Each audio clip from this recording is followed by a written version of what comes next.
नमस्ते। ओवरव्यू में आपका स्वागत है। हमेशा की तरह तीन बातें। पहला, तेलंगाना में फिर चूक गई बीजेपी। दूसरा, राज्यपाल के पद की क्या मर्यादा है। और तीसरा, भारत जोड़ो यात्रा से बीजेपी परेशान। आगे बढ़ने से पहले आपसे आग्रह, चैनल को सब्सक्राइब करें। अगर आपको लगता है कि चैनल की खबरें ठीक हैं तो इसको अपने दोस्त मित्रों से भी कहिए कि इसको सब्सक्राइब कर लें। अगर हो सके तो चैनल की मेंबरशिप ले लें। मेंबरशिप का मतलब कि हर महीने आपको एक छोटी रकम हमें आर्थिक सहयोग के रूप में देनी होगी।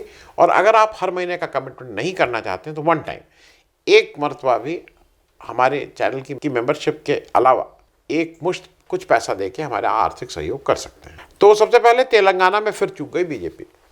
खबर आ रही है कि तेलंगाना में चार जो बीआरएस, अब पार्टी का नाम पहले तेलंगाना टीआरएस या बीआरएस हो गया, बीआरएस के 4 विधायक को बीजेपी ने खरीदने की कोशिश की। ये सब पेपरों में है, इसमें कोई दिक्कत नहीं। मैं आगे बढ़ूं उससे पहले थोड़ा तेलंगाना का ये समझ लीजिए कि वहां की विधानसभा और लोकसभा की स्थिति क्या है। 119 सीट विधानसभा में है। 2018 में विधानसभा का इलेक्शन हुआ था। अगला इलेक्शन 2023 में लोकसभा के 2024 के इलेक्शन से पहले हो जाएगा। वहां पे 119 में पिछली बार बीआरएस, केसीआर की जो पार्टी है बीआरएस, उसको 88 सीट मिली थी और 47% वोट मिला था। कांग्रेस को 19 सीट मिली थी और 28% वोट मिला था। बीजेपी को 1 सीट मिली थी और 7% वोट मिला था। उसके बाद 2019 के एमपी वाले, लोकसभा वाले इलेक्शन हुए और उसमें बीआरएस को वहां कुल 17 सीट हैं तेलंगाना में, उसमें से 9 सीट बीआरएस को मिली। 41% उनको वोट शेयर मिला। 47 से 41%, 6% कम हो गए। कांग्रेस को 3 सीटें मिली और वो 28% विधानसभा के वोट परसेंटेज से 30% हो गए। बीजेपी को 4 सीटें मिली। विधानसभा में 7% वोट मिले थे, अब 13% बढ़ के 20% वोट, 20% वोट उनको लोकसभा में मिले। तो बीजेपी को 4 सीटें, 17 में से 4 सीटें वहां मिली हैं। अब अभी क्या हो रहा है कि वहां पे एक बाई इलेक्शन हो रहा है। मुनुगोडे विधानसभा में एक बाई इलेक्शन है। 3 नवंबर को बाई इलेक्शन है। ये बाई इलेक्शन इसलिए हो रहा है कि कांग्रेस के एक विधायक राजगोपाल रेड्डी कांग्रेस छोड़कर बीजेपी ज्वाइन कर लिए और उसी सीट जब खाली हुई थी फिर से ये जो राजगोपाल रेड्डी साहब हैं ये एज बीजेपी के उम्मीदवार के रूप में ये इलेक्शन लड़ रहे हैं। और इनका डायरेक्ट मुकाबला, हालांकि वो कांग्रेस की सीट थी लेकिन वहाँ बीआरएस के कैंडिडेट भी हैं और कांग्रेस के कैंडिडेट भी हैं। वो इलेक्शन 3 नवंबर को है। अब बीजेपी के इस बीच ये खबर आई कि बीजेपी के एजेंटों ने टीआरएस के 4 एमएल, अब उसको मैं टीआरएस और बीआरएस, अब उसका नाम भारत हो गया है तेलंगाना से, तो बीआरएस के 4 एमएलए को ऑफर किया कि 100 करोड़ रुपया प्रत्येक को मिलेंगे, कुछ अलग से ठेका भी मिलेगा, कुछ पोजीशन भी मिलेगी, आप लोग अपना बीआरएस छोड़ के बीजेपी ज्वाइन कर ली। इनमें से एक एमएलए जो थे जिनको ये वो किया था, उन्होंने इसका टिप ऑफ किया। पुलिस एक्टिव हुई। पुलिस ने एक फार्म हाउस में छापा मारा। वहां से 3 व्यक्तियों को और 15 करोड़ रुपए, कोई 2-4, 15-20 हज़ार नहीं, 15 करोड़ रुपए के साथ उनको गिरफ्तार किया। ये जो 3 लोग गिरफ्तार किए गए हैं उसमें एक सतीश शर्मा जी हैं उर्फ रामचंद्र भारती, फरीदाबाद के किसी, गुड़गांव के किसी मंदिर में अपने को पुजारी कहते हैं, इनको महंत या पुजारी हैं। एक तो दिक्कत क्या है कि ये सब लोग भी इस तरह के कामों में होते हैं, तो मुझे आपत्ति इसलिए कि मेरे धर्म पे कहीं ना कहीं प्रश्न चिन्ह लगता है। दूसरे डी समयाया जी हैं जो तिरुपति के एक महात्मा हैं और तीसरे हैदराबाद के एक व्यापारी नंद कुमार जी की गिरफ्तार। ये 3 लोग बैठ के पुलिस के अनुसार इस डील को पूरा करने के चक्कर में थे। अब बीजेपी का जैसे स्टैंडर्ड है, बीजेपी कहती है इससे हमसे क्या मतलब, हमसे तो मतलब नहीं है। जो नूपुर शर्मा वाले केस में भी आपको याद हो वो फ्रिंज एलिमेंट और क्या क्या करने लगी थी। इधर जो बीआरएस के नेताओं ने, जो ये 3 व्यक्ति अरेस्ट हुए हैं, इनकी फोटो वो केंद्रीय मंत्रियों के साथ और मुझे यूनियन मिनिस्टर जी किशन रेड्डी के, इनके साथ बहुत सी फोटोएं थी जो उन्होंने सार्वजनिक की हैं। मतलब ये रिलेशनशिप बताइए कि बीजेपी के ये लोग थे। और इधर बीआरएस के पार्टी ने क्या किया, उसने एक हैशटैग चलाया है कि Telangana is not for sale, और करके उसने इस पे ऑफेंसिव हो गई है कि बीजेपी किस तरह से ये ऑपरेट करती है। बीजेपी ये कह रही है कि नहीं ये तो केसीआर ने या बीआरएस के लोगों ने ही इसको कराया है, जो कि गले नहीं उतरता है, क्योंकि रेपुटेशन तो बीजेपी की है ये सब काम कराने की, चाहे वो झारखंड हो, चाहे वो महाराष्ट्र हो, चाहे कर्नाटका हो, चाहे वो किसी भी जगह हो। ये इसका जैसे कॉपीराइट नहीं है तोड़ फोड़ करने का, इधर उधर करने का, ये कॉपीराइट तो मेरे ख्याल में बीजेपी के पास है एमएलए को तोड़ने फोड़ने का। अब क्योंकि अच्छा दूसरा क्या है कि ये तेलंगाना में इन 4 लोगों को आपने क्यों किया, इससे क्या, देखिए बात बिल्कुल क्लियर है कि सारे देश में एक संदेश भेजना चाहती है बीजेपी कि आप कुछ कर लीजिए। और कुछ लोग कहते भी हैं कि अगर बीजेपी जीती नहीं तो उसकी सरकार बनने की संभावना बढ़ जाती है, क्योंकि वो तोड़ने में एक्सपर्ट हो गई है दूसरे को। भाई 100 करोड़ रुपए, आप खुद सोचिए। अब इसमें कुछ लोग कहते हैं कि बीजेपी को क्या पड़ी थी और बीजेपी क्यों 4 एमएलए को तोड़ेगी, कोई सरकार थोड़ी बना लेगी 4, उसके तो एक है। आप ये बताइए, कांग्रेस के 19 एमएलए थे, उसमें से एक एमएलए को तोड़ के आप अपने यहां ला के क्या कर रहे थे? और कांग्रेस तो ऑपोजिशन, मतलब वहां की ऑपोजिशन पार्टी है, तो कोई आप वहां भी सरकार नहीं बना रहे थे। ये तो आदत की बात है ना कि आप लगातार अपने स्किल को डेवलप करते रहते हैं, कैसे तोड़ा जाए, कैसे, वो स्किल है आपकी। आप देखते नहीं, अगर मैच नहीं भी हो रहा होता है तो कुछ लोग लगातार प्रैक्टिस करते रहते हैं, तो रोज आपका ये वो है कि भाई ये स्किल ना गड़बड़ हो जाए। तो आप इसलिए ये बात तो नहीं होती कि उसको क्यों नहीं, 4 लोगों को क्यों नहीं तोड़ते। कांग्रेस का एक एमएलए तोड़ के आप लाए हैं ना, उसी पे बाई इलेक्शन हो रहा है ना। देखिए ये सब चीजें बिल्कुल क्लियर हैं कि अब किसी चीज का महत्व नहीं। 100 करोड़ रुपया, जैसे प्रधानी, गांव के प्रधानों को देख लीजिए जिस तरह से उनका मोल भाव होता है। दुख ये होता है कि हमारे चुने हुए प्रतिनिधियों का भी इस तरह का मोल भाव शुरू करा रही है, और जिसमें बीजेपी ने सबसे आगे लीड ली है। आयाराम गयाराम होता था, लेकिन इतने ब्लेटेंटली और इतना ओपनली नहीं होता था, लेकिन बीजेपी अब ऐसा कर रही है। दूसरा, अब आते हैं राज्यपाल के पद की क्या मर्यादा है। आरिफ मोहम्मद खान साहब ने केरल के फाइनेंस मिनिस्टर के.एन. बालागोपाल के विरुद्ध केरल सरकार को एक चिट्ठी लिखी है कि उनके अगेंस्ट एप्रोप्रिएट एक्शन लिया जाए, उचित कार्रवाई की। क्या उचित? अच्छा ये अभी उन्होंने, अच्छा ये रोज कुछ ना कुछ आरिफ मोहम्मद खान साहब वहाँ इस तरह की बात करते रहते हैं केरल में। अभी उन्होंने 11 वीसीज को बर्खास्त करने की बात कह के वो चिट्ठी लिखी है, 3 नवंबर तक डेट दी है, कहीं 4 नवंबर डेट दी है। अब खान साहब ने बाल गोपाल जी जो मंत्री हैं उनके विरुद्ध उचित कार्रवाई की मांग की, एक 25 अक्टूबर को एक चिट्ठी चीफ मिनिस्टर को लिखी। ये इसका रेफरेंस ये था कि 18 अक्टूबर को बाल गोपाल जी किसी यूनिवर्सिटी फंक्शन में उन्होंने कहा था कि यूपी के विश्वविद्यालयों के एक्सपीरियंस के बाद वहाँ के लोग केरल के विश्वविद्यालय कितने लोकतांत्रिक ढंग से चलते हैं ये समझ नहीं पाते हैं, उनको ज्ञान नहीं है। ये रेफरेंस तो देखने से लगता ही है कि आरिफ मोहम्मद खान के ऊपर ही था, लेकिन ये कोई ऐसा मुझे नहीं लगता है इसमें कहीं कोई मर्यादा की बात। उन्होंने कहा कि वहाँ, और उन्होंने एक चीज़ ये भी जोड़ी कि यूपी के जो यूनिवर्सिटीज़ के वीसी हैं, और उन्होंने कहा बीएचयू को, इंक्लूडिंग बीएचयू को सुरक्षा लेने की ज़रूरत पड़ती है, वो आर्म गार्ड लेके चलते हैं। और ये एक बात है जो उन्होंने इस पर बहस होनी चाहिए। लेकिन मैं एक और बात बता दूँ, अब इस बात को आरिफ मोहम्मद खान साहब का कहना है कि मंत्री जी की इन वक्तव्यों से रीजनलिज्म और प्रोविंशियलिज्म बढ़ता है। तो आपके जो केंद्र सरकार के जो मंत्री हैं, जो देश के गद्दारों को बार बार कहते हैं, जब परवेश वर्मा जी आपके एमपी साहब जब कहते हैं कि एक फलां समुदाय से आप बाइकआउट करो, सामान मत खरीदो, ये मत करो, तो उससे क्या देश का सौहार्द बढ़ता है, उससे क्या भाईचारा बढ़ता है?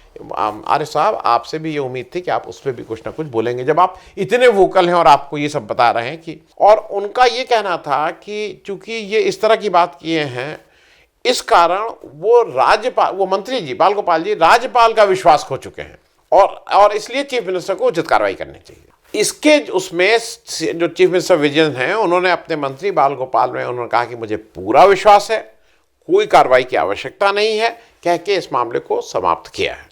मुझे ऐसा लगता है कि आरिफ मोहम्मद खान साहब सीजन पॉलिटिशियन हैं और जीवन के उस जगह खड़े हैं जहां बहुत लंबी अब इनिंग नहीं बाकी है, कोई 30-40 साल का समय नहीं है। वो इस बात का इशू उठाते कि जैसे जो इशू उठाया गया था कि ये वाइस चांसलर को आर्म गार्ड की क्या जरूरत है।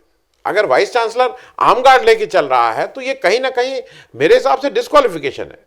वाइस चांसलर को आम, यूपी का एक जरूर है, यूपी में भौकाल माना जाता है इसको, भौकाल मतलब लोग मानेंगे नहीं, तो इसलिए वाइस चांसलर लेके चल रहा है, लेकिन ये गलत है, ये परंपरा गलत है। और वो अगर मंत्री ने उठाया तो इस पर चर्चा होनी चाहिए थी, इस पर डिबेट होनी चाहिए थी। और एक चीज और मुझे, मतलब आरिफ साहब तो राज्यपाल हैं, बहुत वो हैं, गवर्नर का रोल जरा समझना होगा। गवर्नर का रोल राज्य सरकार के काम को स्मूथ करना है या उसमें रोड ब्लॉक्स, गतिरोध पैदा करना है? ये भी थोड़ा मतलब कहीं ना कहीं इस पे भी चर्चा जरूर करनी चाहिए। केरल सरकार का, क्योंकि देखिए ऐसा है कि केरल सरकार के पैसे पे गवर्नर साहब भारत भर में घूम घूम के भाषण दे रहे हैं। ये किसका खर्चा हो रहा है, कौन सी बात कह रहे हैं? क्योंकि अगर वो केरल की बात कर रहे हो, केरल के टूरिज्म इंडस्ट्री या किसी की चीज की बात कर रहे हो, तो क्या सरकार के साथ तालमेल है? क्योंकि सरकार बताएगी ना कि भाई इस तरह की बात करिए। मैं खुद एक फंक्शन में था गोरखपुर में, आरिफ मोहम्मद खान साहब आए हुए थे तामझाम के साथ, एडीसी सब लोग, और वहां पे वो गोलवलकर साहब की बातें हम लोग को समझा रहे थे, केरल की बात नहीं समझा रहे थे। तो ये भी एक चीज कहीं ना कहीं समझने की है कि केरल सरकार के पैसे पे आप पूरे देश में घूम घूम के केरल सरकार का जिससे फायदा हो या हित हो, आप कौन सी बात कर रहे हैं? और क्या आपका समन्वय सामंजस्य केरल सरकार के साथ है? क्योंकि केरल सरकार और सीपीएम के नेताओं का कहना है, एक और एंगल आ गया है, वो जो 11 वीसी का इस्तीफा लेना, उनका कहना यह है कि यूजीसी की जो नॉर्म्स है उसके अनुसार चांसलर बनाया जाना गवर्नर का कोई आवश्यक नहीं है। यूजीसी की नॉर्म्स में कहीं नहीं लिखा है कि जो गवर्नर है वही चांसलर होगा। और उन्होंने ये भी कहा है कि कुछ जगह पर जो गवर्नर साहब हैं वो चांसलर नहीं भी हैं कुछ स्टेट्स में। और केरल सरकार ने गवर्नर के पद को गवर्नर को ही चांसलर का पद भी दिया हुआ है, जो समाप्त भी किया जा सकता है। केरल सरकार ने के स्टेट गवर्नमेंट का यह निर्णय है कि जो हमारा गवर्नर रहेगा वही हमारा चांसलर भी होगा। लेकिन जिस तरह से बिहेव कर रहे हैं, तो ये एक बात है कि केरल सरकार को हो सकता है इस पर सोचना पड़े। देखिए एक चीज बिल्कुल क्लियर है, गवर्नर जो है वो सेरेमोनियल है। गवर्नर इज अपॉइंटेड, वो कोई इलेक्टेड भी नहीं है। देश का प्रेसिडेंट इनडायरेक्टली इलेक्टेड प्रेसिडेंट है, गवर्नर तो इलेक्टेड नहीं है। वो तो किसी, आपको अच्छा लगा आप चले जाओ, उनको हटा दो, उनको, गवर्नर इज प्योरली अपॉइंटी। तो ना वो केवल सेरेमोनियल है। सरकार जो है, जो चीफ मिनिस्टर हैं, जो कैबिनेट मिनिस्टर हैं, वो इलेक्टेड होते हैं। और मुझे ऐसा लगता है कि अगर जो पद पे नहीं है तो थोड़ा उस गरिमा का ध्यान रखना होगा आरिफ मोहम्मद खान साहब को, क्योंकि मालूम नहीं वो कहाँ पे पॉइंट स्कोर कर रहे हैं, ये सब कह के और इस तरह से करके थोड़ा अगर इस गरिमा को ध्यान में रखेंगे तो अच्छा रहेगा। अब तीसरी बात कर लें। तीसरी बात, भारत जोड़ो यात्रा से बीजेपी क्यों परेशान? भारत जोड़ो यात्रा क्या आज 50वां दिन है। राहुल गांधी 3 दिन यात्रा बन रही, दिवाली की छुट्टी थी, और दूसरा शायद खड़गे साहब अध्यक्ष बन रहे थे, तो वो सब जिसको वहाँ पेपर लिख रहा है ताजपोशी, मैं ताजपोशी नहीं कहूँगा, हैंडिंग ओवर टेकिंग ओवर था या जो भी था, खड़गे प्रेसिडेंट बने और इस कारण से 3 दिन के लिए यात्रा बंद। लेकिन एक चीज़ है, ये 50 दिन आज फिर से शुरू हो गई है। इन पिछले 50 दिनों को अगर मुड़ के देखिए तो जो नैरेटिव है या जो खबरों में कांग्रेस प्लस रही है। अब वो अलग बात है, कोई कहेगा कि कांग्रेस का लेकिन वो 51 और 49, 19-20 में भी 20 कांग्रेस रही है खबरों के मामले में, बीजेपी 19 रही है, इसमें कुछ नहीं है। इस बीच एक बड़ा काम ये हुआ कि इनको नया अध्यक्ष हुआ है, अध्यक्ष का चुनाव हुआ, उसमें यह भी लगा कि ठीक से चुनाव नहीं हुआ, लेकिन चुनाव हुआ और नया अध्यक्ष मिला और नॉन गांधी मिला। तो ये एक कांग्रेस के भारत जोड़ो यात्रा का ये भी है। और एक जो मुझे लगता है कि एक बड़ा फायदा ये हुआ है कि राहुल गांधी अब इमरजेंस भी हुआ है, और एक 20 साल बाद उनको अब लोग ये मानना कि नहीं, बहुत सीरियस आदमी है, ठीक बात कहते हैं। उनकी पुरानी बातों को भी अब निकाल के लोग कह रहे हैं, कहते तो ठीक है यार, जो बात करते हैं ठीक है। तो राहुल गांधी का व्यक्तिगत रूप से जो उन्होंने एक जो ये मुहिम चलाई है, जिसमें वो खुद पैदल चल रहे हैं। देखिए खुद पैदल चल रहे हैं, गाड़ी में बैठ के यात्रा नहीं कर रहे हैं। वो जो रथ यात्रा, फलाना यात्रा इस तरह की लोग करते हैं, गाड़ी बढ़िया महंगी गाड़ी बनाए, उसमें खुद कर रहे हैं। उससे जरूर उनका पॉलिटिकल फायदा भी हो रहा है, व्यक्तिगत फायदा भी हो रहा है। अब इसके अगेंस्ट बीजेपी का रिस्पांस जरा देख लीजिए क्या रहा है पिछले 50 दिन में। मैं जल्दी से 3-4 चीज, राहुल गांधी 42,000 की टी शर्ट पहन रहे हैं, राहुल गांधी फलाना, मतलब खुद कितने महंगे महंगे कपड़े पहनो, खुद कितनी बार कपड़े बदलो, उसकी बात, अच्छा वो अपने आप आ जा रहा है, लोग अपने आप उसकी पर चर्चा कर रहे हैं। दूसरा, उसको डाउन करना, चीता छोड़ो चीता, अब ये सब चीता पीता की बात करने लगे, वो भी टाइम फिस हो गया। फिर आप चले कि नहीं वो हम केदारनाथ जा रहे हैं, केदारनाथ का फिर से एक वो गड़बड़ा गया, क्योंकि आप 2-3 घंटे के अंदर जब 7 जोड़ी कपड़े बदल लिए गए तो वो भी लोगों को लगा कि भाई ये क्या हो रहा है। और फिर ये लगा कि जो अंतिम था कि ये तो मामला चलेगा ही चलेगा। 18 लाख दिए अयोध्या में आके जला दिए गए। मैं सिर्फ एक बात कहूँगा, प्रैक्टिसिंग हिंदू हूँ, सनातनी हिंदू हूँ, और दिवाली हरदम मनाते हैं घर में, भाई जिस साल कहीं किसी के घर में पिता की मृत्यु हो गई, माँ की मृत्यु हो गई, भाई की मृत्यु हो गई, तो उस साल दिवाली में पटाखे नहीं जलाए जाते हैं, लेकिन दिवाली के जो बेसिक रिचुअल हम लोग मानते हैं वो तो करते ही हैं। छोटी दिवाली जो नरक चौदस जिसको बोलते हैं, जिस दिन नरकासुर का वध हुआ था, उस दिन का ये आप किसी हिंदू जो प्रैक्टिसिंग हिंदू है, हिंदू क्या करता है उस दिन? हिंदू ये करता है छोटी दिवाली के दिन कि घूरे जहाँ पे भी गंदगी है वहाँ पे एक दिया जलाता है, उस दिए को वहाँ रखता है, और ऐसी मान्यता है कि उस दिए को देखो मत, देखने से दरिद्रता आती है, देखने से विपत्ति आती। हमारे यहाँ नया एक क्या हो रहा है, हिंदू धर्म के जो नए ठेकेदार हैं वो नरकासुर के वध वाले दिन, छोटी दिवाली वाले दिन, जिस दिन वो दीपक मुड़ के हम नहीं देखते थे उस घूरे पे, उस दिन वो दीपोत्सव मना रहे हैं। तो इसका रिलीजियस सैंक्शन कहां से आ रहा है, ये भी एक समझने वाली बात है। दिवाली दिवाली के दिन बननी चाहिए, दीपोत्सव दीपोत्सव वाले दिन होना चाहिए। हर चीज का हमारे यहाँ वो है, हर चीज का वो है। धनतेरस, फिर दिवाली, फिर परेवा, फिर भाई दूज, हर एक की रेलेवेंस है। मैं ये टाइम नहीं है इस बात का, लेकिन आप दिवाली के वाले दिन नहीं मना के छोटी दिवाली वाले दिन, जिस दिन ये मना है कि पीछे मुड़ के भी उस दीपक को ना देखिए, 18 लाख दीपक जला रहे हैं। ये कौन से धर्म की आप बात कर रहे हैं, इस धर्म को कहाँ ले जा रहे हैं? ये शायद ईश्वर ऊपर से देख के वही डिसाइड करेगा कि ये धर्म किधर जा रहा है। बहुत बहुत धन्यवाद, थैंक यू सो मच।